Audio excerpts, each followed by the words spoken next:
மற்ற மாநிலங்களிலும் காங்கிரஸ் கட்சிக்கு அதிக இடங்கள் கிடைக்கும் என்ற நம்பிக்கை ஏற்பட்டுள்ளதாக ப. சிதம்பரம் தெரிவித்தார். காங்கிரஸ் கட்சியின் மூத்த தலைவர்களில் ஒருவரும் முன்னாள் நிதி அமைச்சருமான ப. சிதம்பரம் அனைத்து மாநிலங்கள் குறித்தும் தன்னால் உறுதியாக கூற முடியாது, ஆனால் தமிழ்நாட்டில் இந்தியா கூட்டணி அமோக வெற்றி பெறும் என்று கருத்து தெரிவித்துள்ளார்.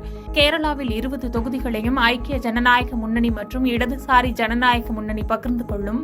அங்கு பாஜகவுக்கு எதுவும் கிடைக்காது என்று தெரிவித்த சிதம்பரம், கர்நாடகா மற்றும் தெலுங்கானாவில் காங்கிரஸ் அரசுகளுக்கு மிகுந்த செல்வாக்கு உள்ளது.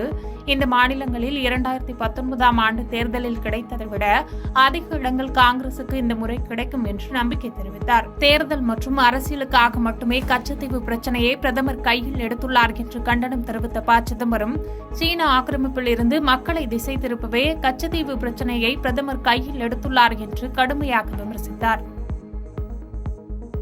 பாதகம் செய்பவரை கண்டால் நாம் பயங்கொள்ளலாகாது பாப்பா, மோதி மிதித்து விடு பாப்பா, அவர் முகத்தில் உமிழ்ந்து விடு பாப்பா.